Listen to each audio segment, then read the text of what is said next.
हाँ तो पलक कैसे, बढ़िया हो? तो इसके पहले जो अपन पढ़ाए हैं वो तैयार हो गया होगा ना, क्या नहीं हुआ है? कोई बात नहीं, अगर नहीं हुआ होगा तो उसको तैयार कर लो, ठीक है। आज हम पढ़ रहे हैं यूनिट 3, और यूनिट 3 इसके पहले जो हम रासायनिक आपन पढ़े थे पार्ट 1 जो यूनिट 2 था, ठीक है। अब हम यूनिट 3 रासायनिक आपन पढ़ रहे हैं, इसका पार्ट 2, और इसके अंतर्गत आज हम पढ़ेंगे त्रिज्या अनुपात और सीमांतकारी त्रिज्या अनुपात। दोनों अलग अलग नहीं है, बस थोड़ा सा अंतर है। फिर पढ़ेंगे अपन बिंदु दोष, और एक महत्वपूर्ण टॉपिक पढ़ेंगे जालक ऊर्जा।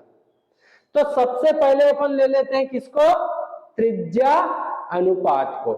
तो त्रिज्या अनुपात होता क्या चीज है, हम जिसके पहले आपने आयनिक क्रिस्टल पढ़े होंगे, आयनिक क्रिस्टल पढ़े हो नहीं?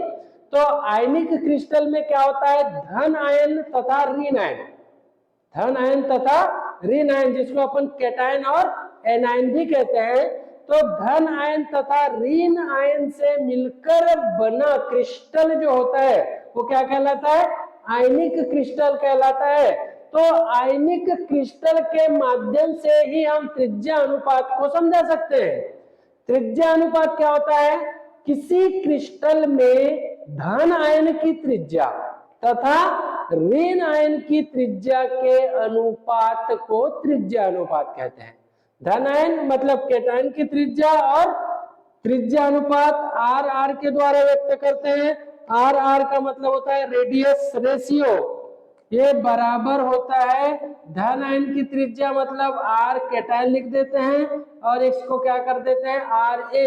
अगर ऐसा नहीं लिखना है तो आर प्लस, और इसको क्या लिख सकते हैं आर माइनस। ये धन आयन की त्रिज्या हो गई और ऋण आयन की त्रिज्या हो गई।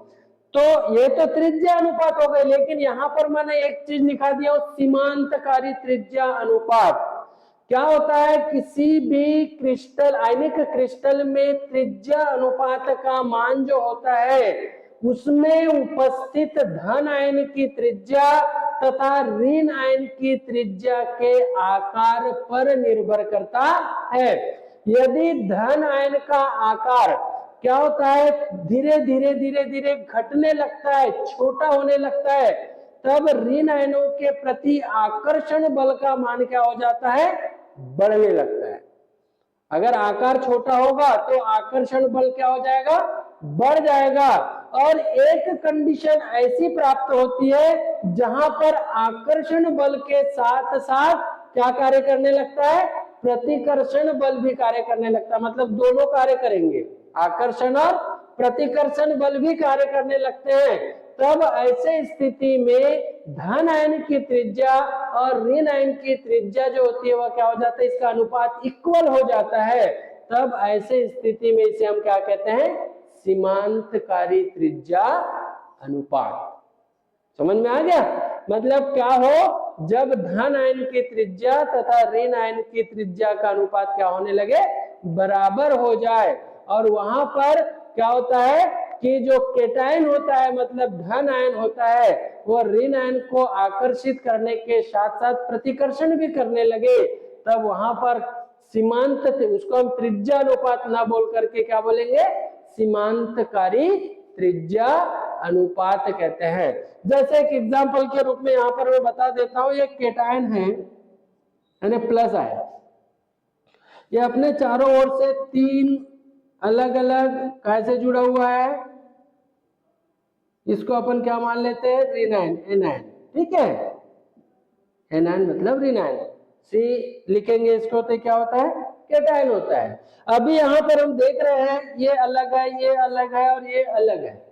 ये त्रिज्या अनुपात होगा इसका अनुपात, लेकिन सीमांतकारी त्रिज्या अनुपात नहीं होगा। अब हम क्या करते हैं, ये जो तीनों गोलों को क्या कर दूं, जोड़ दूं,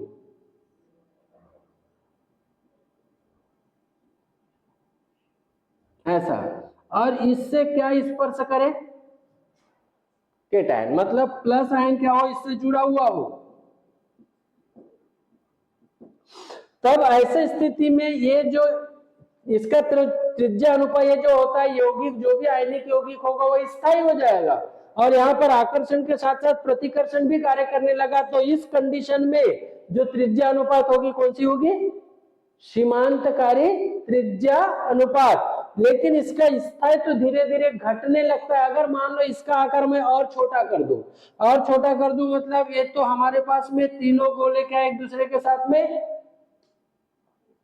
जुड़े हुए, ये भी इससे जुड़ा हुआ है, ठीक है। लेकिन यहाँ पर इसको मैं ऐसा बिंदु आकार का दे देता हूँ। बिंदु आकार का देने का मतलब ये हुआ कि इसका केटायन का आकार जो है एनायन की अपेक्षा बहुत छोटा हो गया। तो बहुत ज्यादा छोटा हो जाता है तो ये जो आयनिक यौगिक है वो क्या हो जाएगा? अस्थायी हो जाता है। और यहाँ पर आकर्षण और प्रतिकर्षण दोनों कार्य करने लगता है। एनायन एनायन के मध्य प्रतिकर्षण कार्य करेगा और एनायन केटायन के मध्य क्या कार्य करने लगेगा? आकर्षण कार्य करने लगता है। तब ऐसी स्थिति जो होती है वो कौन सी कंडीशन कहलाएगी?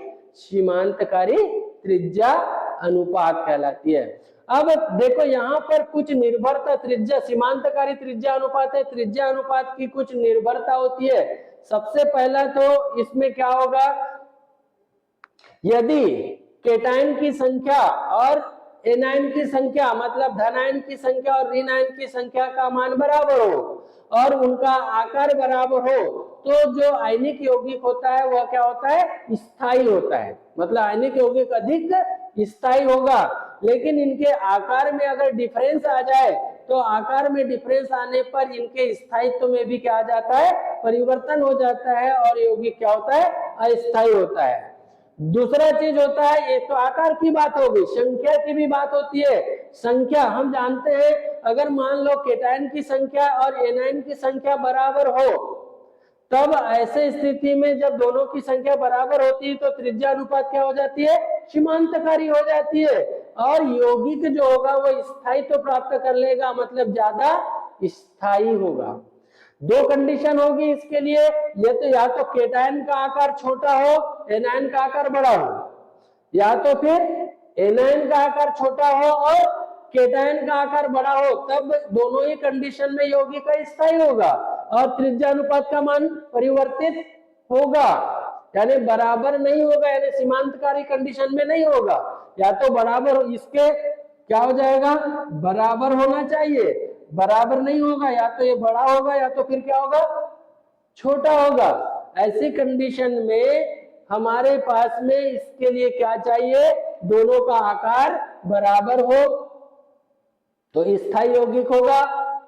अगर केटायन का आकार छोटा एनायन का आकार बड़ा होता है तब अस्थायी होगा, या एनायन का आकार छोटा और केटायन का आकार बड़ा होता है तब भी यौगिक क्या होगा?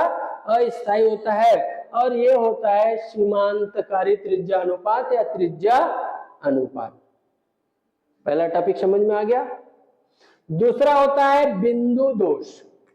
अब आ जाते हैं बिंदु दोष क्या होता है। हम जानते हैं यदि क्या करते हैं, जो क्रिस्टल जालक होते हैं, क्रिस्टल जालक को बनाने वाले अवयवी कण को हम यदि बिंदु से कल्पना करते हैं तो बिंदु से कल्पना करने पर उसमें जो त्रुटि उत्पन्न हो जाती है तो त्रुटि उत्पन्न होने को हम कहते हैं बिंदु दोष। यदि किसी क्रिस्टल जालक को बनाने वाले अवयवी कणों, चाहे वो धन आयन हो या ऋण आयन हो, वो अपने मूल जालक बिंदु से हट जाते हैं या अन्यत्र कहीं स्थान बना लेते हैं, तब इस प्रकार उत्पन्न दोष को हम कहते हैं बिंदु दोष कहते हैं। वैसे बिंदु दोष तीन प्रकार के होते हैं। एक होता है रस समीकरण मिति अपूर्णता, स्टोइकोमेट्रिक त्रुटि कहते हैं। दूसरा होता है अरस समीकरण मिति अपूर्णता, नॉन स्टोइकोमेट्रिक त्रुटि कहते हैं। और तीसरा होता है अशुद्धि दोष। किसी अशुद्धि के कारण अगर दोष उत्पन्न हो जाता है तो अशुद्धि दोष कहलाएगा। मतलब बिंदु दोष तीन प्रकार का होगा। पहला होता है रस समीकरण मिति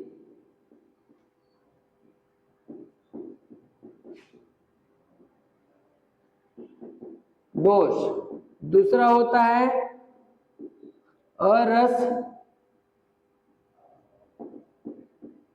समीकरण मिति और तीसरा होता है अशुद्धि दोष।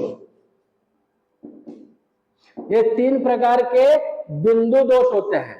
अब रस समीकरण मिति बिंदु दोष क्या होगा?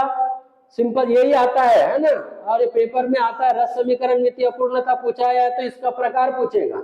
इसके प्रकार अभी बताता हूं मैं।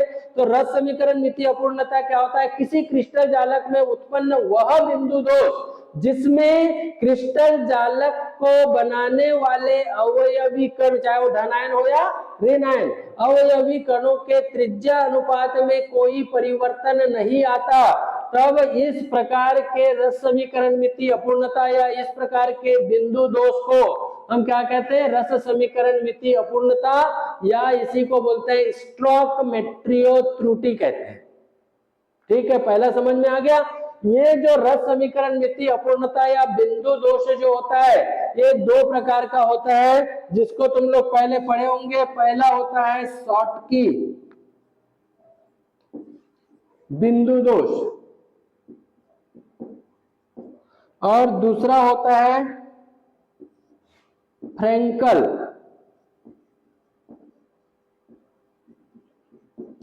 बिंदु दोष। शॉटकी और फ्रैंकल। तो शॉटकी बिंदु दोष क्या होता है? शॉटकी बिंदु दोष, देखो नाम में थोड़ा लिखा हुआ है शॉटकी बिंदु दोष, किसी क्रिस्टल जालक में उत्पन्न वह बिंदु दोष या वह त्रुटि जिसमें धन आयन या ऋण आयन, धन आयन या ऋण आयन, या उसको बोल सकते हैं धन आयन तथा ऋण आयन अपने मूल जालक बिंदु को छोड़कर रिक्तिका बना लेते हैं, तो इस प्रकार के बिंदु दोष को शॉटकी बिंदु दोष कहते हैं। या इसको अपन दूसरे प्रकार से भी थोड़ा सा चेंज कर देंगे, किसी क्रिस्टल जालक में उत्पन्न वह रस समीकरण मिति अपूर्णता जिसमें धन आयन तथा उतने ही संख्या में ऋण आयन अपने मूल जालक बिंदु को छोड़कर खाली स्थान बना देते हैं या रिक्तिका बना देते हैं, तो इस प्रकार के बिंदु दोष को शॉटकी बिंदु दोष कहते हैं। कैसे? जैसे एग्जांपल के रूप में हम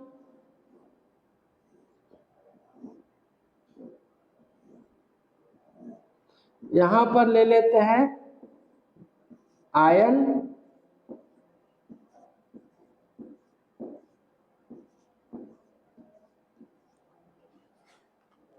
अब यहां पर धन आयन है, ऋण आयन है, फिर धन आयन है, फिर ऋण आयन है, फिर यहाँ पर ऋण आ जाएगा, फिर धन, फिर ऋण, फिर धन, यहाँ पर फिर धन ऋण धन ऋण ऋण धन ऋण और धन। ठीक है, अब देखो यहाँ पर क्या बोला मैंने? धन आयन तथा उतनी ही संख्या में ऋण आयन, धन आयन तथा उतनी ही संख्या में ऋण आयन अपने मूल जालक बिंदु से हटकर खाली स्थान बना देते हैं या रिक्तिका बना देते हैं, तो इस प्रकार के बिंदु दोष को शॉटकी बिंदु दोष कहते हैं। तो जैसे यहां से मैं एक धन आयन हटा देता हूं, तो हमको एक ऋण आयन भी हटाना पड़ेगा।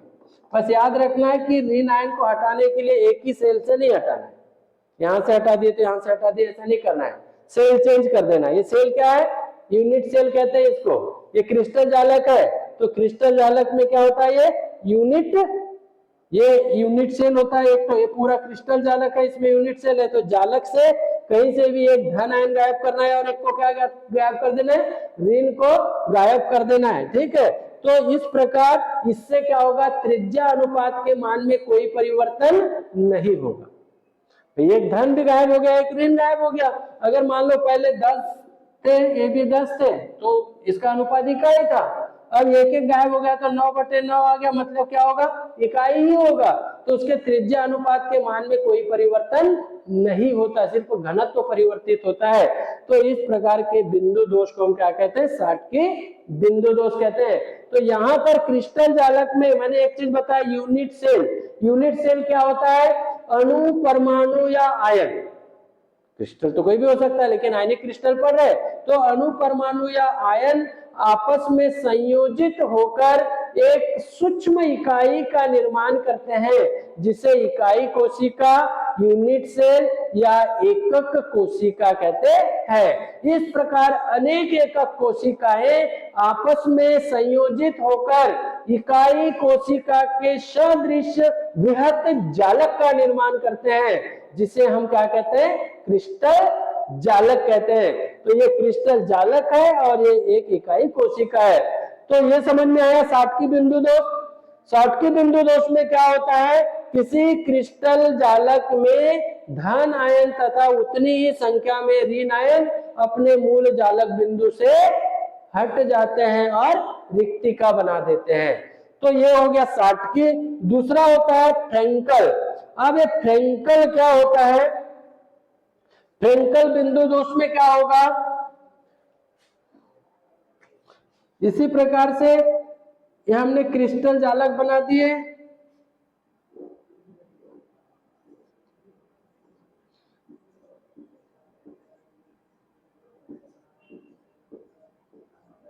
एक क्रिस्टल जालक में एक धन आयन है और एक ऋण आयन है। इसको धन माने, इसको ऋण, फिर धन, फिर ऋण, वैसे ही चलते रहो। ऋण फिर धन, यहाँ पर ऋण फिर धन, इसके नीचे धन, यहाँ पर ऋण, फिर यहाँ पर धन, फिर यहाँ पर ऋण, फिर यहाँ पर ऋण, यहाँ पर धन और यहाँ पर ऋण, फिर यहाँ पर आ जाएगा धन। अब यहाँ पर फ्रेंकल में क्या होता है? किसी क्रिस्टल जालक में उत्पन्न वह रस समीकरण मिति अपूर्णता या वह बिंदु दोष जिसमें धन आयन अथवा ऋण आयन, मैं इसमें क्या बोल रहा हूं?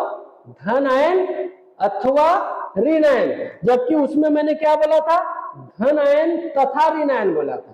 यहाँ पर धन आयन अथवा ऋण आयन, या नहीं अगर याद रहता है तो केवल धन आयन ही बोल सकते हैं। किसी क्रिस्टल जालक में उत्पन्न वह रस समीकरण मिति बिंदु दोष जिसमें धन आयन अपने मूल जालक बिंदु से हटकर केंद्र में स्थान बना लेता है, तो इस प्रकार के बिंदु दोष को फ्रेंकल बिंदु दोष कहते हैं। फ से याद रखना, फंस जाना। अब ये फ याद रखने का एक तरीका, इसको यहां से गायब कर दिया हमने और यहां से गायब करके यहां आ गया, ये केंद्र में आ गया, केंद्र में बीच में आकर के फंस गया तो फ्रेंकल हो गया। अगर पूरा गायब ही हो गया, तुमने इतना शॉट मारा जोर से कि बॉल ग्राउंड से बाहर, तो शॉट की, ठीक है। तो ये शॉट की होगा और यहाँ पर ये क्या होगा? फ्रेंकल। फ्रेंकल एक बार देख लो, किसी क्रिस्टल जालक में उत्पन्न वह रस समीकरण मिति अपूर्णता जिसमें धन आयन अपने मूल जालक बिंदु से हटकर केंद्र में स्थान बना लेता है, तो इस प्रकार के बिंदु दोष को फ्रेंकल बिंदु दोष कहते हैं। क्योंकि इसमें भी धन आयन हो या ऋण आयन हो, उनकी संख्या में कोई परिवर्तन हुआ क्या? नहीं हुआ, केवल अपने जालक से जाकर के कहां पर आ गया? हो केंद्र में आ गया। इसलिए इसमें भी उसके त्रिज्या अनुपात में कोई परिवर्तन नहीं होता। इसलिए ही हम इसको क्या बोलते हैं? रस समीकरण मिति अपूर्णता कहते हैं। आ गया समझ में? अपने कोर्स में यही है दो चीज, तो ये मोस्ट इंपॉर्टेंट है और आता ही है।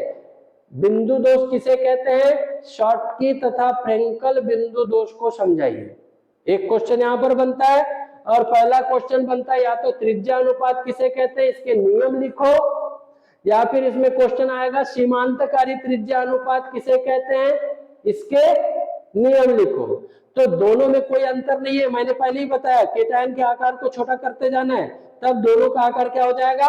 बराबर, और बराबर हो जाए तो आकर्षण के साथ साथ प्रतिकर्षण भी होगा, तब उसको सीमांतकारी बोलेंगे, उसके नियम लिख देना है। तो इस प्रकार यहाँ पर ये दो क्वेश्चन आते हैं अक्सर करके, या फिर अलग से एक ही टॉपिक पूछेगा तो शॉटकी बिंदु दोष किसे कहते हैं करके आ जाएगा, या फिर फ्रेंकल बिंदु दोष किसे कहते हैं करके आ जाएगा।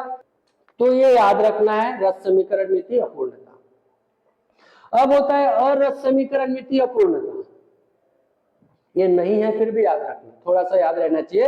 अरस समीकरण मिति अपूर्णता क्या होता है? किसी क्रिस्टल जालक में उत्पन्न वह बिंदु दोष जिसमें क्रिस्टल जालक में उपस्थित या क्रिस्टल जालक को बनाने वाले धन आयन या ऋण आयन की संख्या में परिवर्तन आ जाता है तथा उसकी त्रिज्या अनुपात बदल जाता है, तब इस प्रकार के क्या कहते हैं, बिंदु दोष को अरस समीकरण मिति अपूर्णता कहते हैं, या उसी को हम कहते हैं नॉन स्टोइकियोमेट्री त्रुटि, क्योंकि इसमें त्रिज्या अनुपात बदल जाता है। ठीक है, तो ये जो अरस समीकरण मिति अपूर्णता जो होती है दो प्रकार की होती है, एक होती है ऋणात्मक और दूसरा होता है धनात्मक। अब ऋणात्मक और धनात्मक का मतलब क्या होगा, अगर मान लो ऋणात्मक आयन में परिवर्तन आए तो ऋणात्मक दोष होगा, और धनात्मक आयन में परिवर्तन आ जाएगा तो क्या हो जाएगा, धनात्मक। यानी ऋण आयन के कारण रस समीकरण मिति अरस समीकरण मिति अपूर्ण होती है, या तो फिर धन आयन के कारण क्या होता है, किसी क्रिस्टल जालक में धन आयन की संख्या ऋण आयन की संख्या से अधिक हो जाए, या ऋण आयन की संख्या धन आयन की संख्या से अधिक हो जाए, तब ऐसी स्थिति में उनके त्रिज्या अनुपात में परिवर्तन आ जाता है, और इस प्रकार उसमें जो दोष उत्पन्न होता है उस दोष को हम कहते हैं अरस समीकरण मिति अपूर्णता कहते हैं। तीसरा जो होता है अशुद्धि दोष, और ये अशुद्धि दोष मोस्ट इंपॉर्टेंट है। इसमें अशुद्धि दोष के नाम से नहीं आएगा तो कुछ ना कुछ दूसरा आ जाता है, दूसरा प्रश्न आता है, वो दूसरा प्रश्न कैसे होता है उसको मैं अभी बताने जा रहा हूं। ठीक है, इसको ध्यान से समझो। अशुद्धि दोष मतलब यदि किसी क्रिस्टल जालक में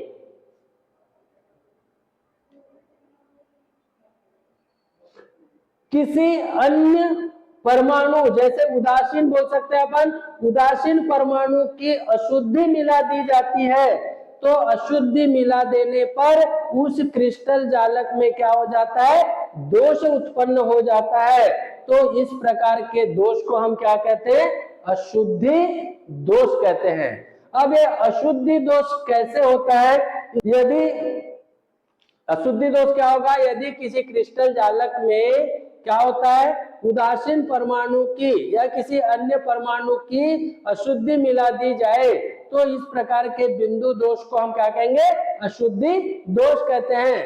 तो यदि मान लो 14वें समूह का तत्व जिसकी संयोजकता कितनी होती है,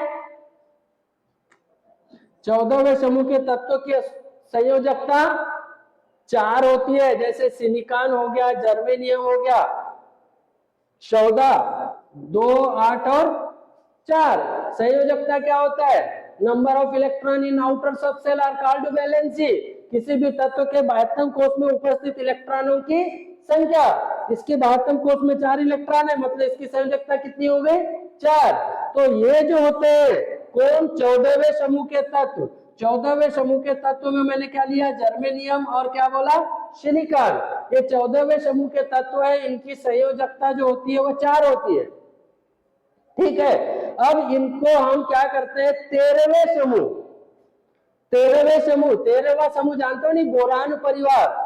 अगर 13वें समूह के तत्व जैसे मान लो आर्सेनिक हो गया, एंटीमनी हो गया, ठीक है, या 15वें समूह के तत्व गैलियम हो गया या इंडियम हो गया, गैलियम और इंडियम, या इसमें आर्सेनिक तथा एंटीमनी, ये कौन से समूह का है, 13वें, और ये कौन से समूह का है, 15वें समूह का।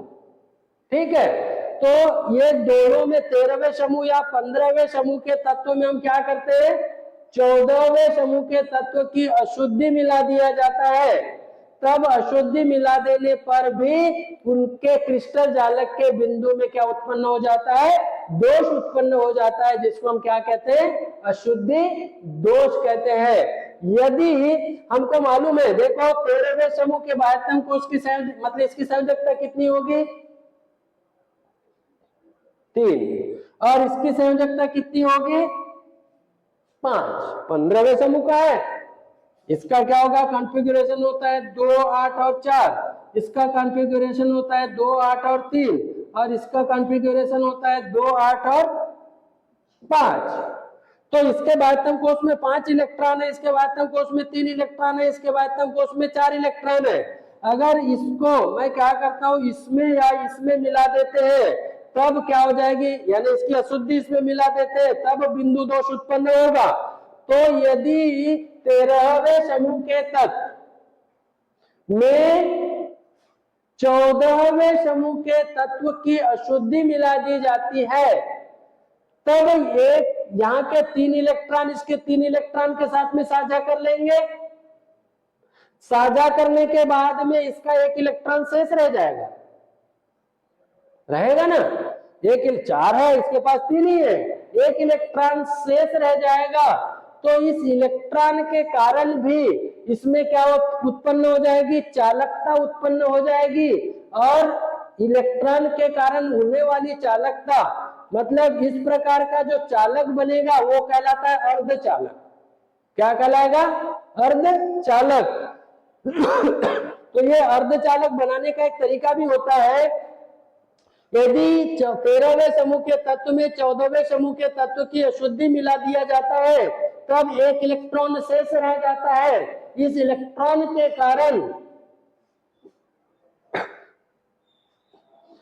इसमें भी चालकता उत्पन्न हो जाती है और क्या बन जाता है, एक चालक प्राप्त हो जाता है, जिसको हम कहते हैं एन प्रकार का अर्धचालक। क्या कहेंगे, एन प्रकार का अर्धचालक। मतलब इलेक्ट्रॉन के कारण जो अर्धचालक होता है उसको हम क्या बोलते हैं, एन प्रकार का अर्धचालक कहते हैं। आया समझ में। दूसरा होता है, अगर मान लो इस 14वें समूह के तत्व में मैंने क्या मिला दिया, 14वें समूह के तत्व को कहां मिला दिया, 15वें समूह के तत्वों में मिला दिया। मतलब जर्मेनियम तथा सिलिकॉन को मैंने कहा गैलियम और इंडियम के साथ में मिला दिया। तब हमको मालूम है इसकी संयोजकता 5 है, इसकी संयोजकता 4 है। इसके 4 इलेक्ट्रॉन इसके 4 इलेक्ट्रॉन के साथ में साझा कर लेंगे, फिर 1 बच गया इसके साथ में, तो वो जो बचेगा वो पोल के रूप में बचता है। पोल का मतलब होल, गड्ढा या गुहा कह सकते हैं। तो पोल के कारण जब क्या होगा, इसमें भी चालकता आ जाएगी। क्या होता है, जब कोई तत्व अस्थायी होता है, तो अस्थायी होता है तो वो क्या करता है, किसी से इलेक्ट्रॉन ग्रहण करके या इलेक्ट्रॉन दान करके स्थायित्व प्राप्त करने की चेष्टा करता है। या तो इलेक्ट्रॉन एक्स्ट्रा हो जाए या इलेक्ट्रॉन कम हो जाए, तब दोनों ही कंडीशन में उसमें चालकता उत्पन्न हो जाती है, जिसको हम अर्धचालक कहते हैं। तो इस प्रकार यदि 14वें समूह 13वें समूह के साथ मिलाते हैं तो एन प्रकार का अर्धचालक बनता है, क्योंकि इलेक्ट्रॉन के कारण हो रहा है, और यहाँ पर पोल के कारण हो रहा है, इसलिए पी प्रकार का अर्धचालक बनेगा। तो इस प्रकार 2 अर्धचालक प्राप्त होते हैं, एन प्रकार का अर्धचालक और पी प्रकार का अर्धचालक। और इस प्रकार किसी चालक तत्व में अचालक तत्व या कुचालक तत्व की अशुद्धि मिलाने की जो क्रिया होती है वह क्या कहलाती है, नाम सुने होंगे, डोपिंग। नाम सुने हो, डोपिंग नाम सुने हो नहीं। डोपिंग मतलब किसी चालक पदार्थ में अचालक पदार्थ की या अचालक में चालक पदार्थ किसी की भी अशुद्धि मिला दिया जाए, तो अशुद्धि मिलाने की जो क्रिया होती है वह क्या कहलाती है, डोपिंग कहलाती है। और डोपिंग के माध्यम से ही हम क्या बनाते हैं, अर्धचालक। अर्धचालक बनाया जाता है। तो अर्धचालक 2 प्रकार के होते हैं। कौन से, एक एन प्रकार का अर्धचालक होता है और एक कौन सा होता है, पी प्रकार का अर्धचालक होता है। जो इलेक्ट्रॉन के कारण होगा एन प्रकार का अर्धचालक कहलाएगा, और पोल के कारण होगा वो पी प्रकार का अर्धचालक कहलाएगा। तो इस प्रकार हम क्या पढ़ लिए अभी, बिंदु दोष।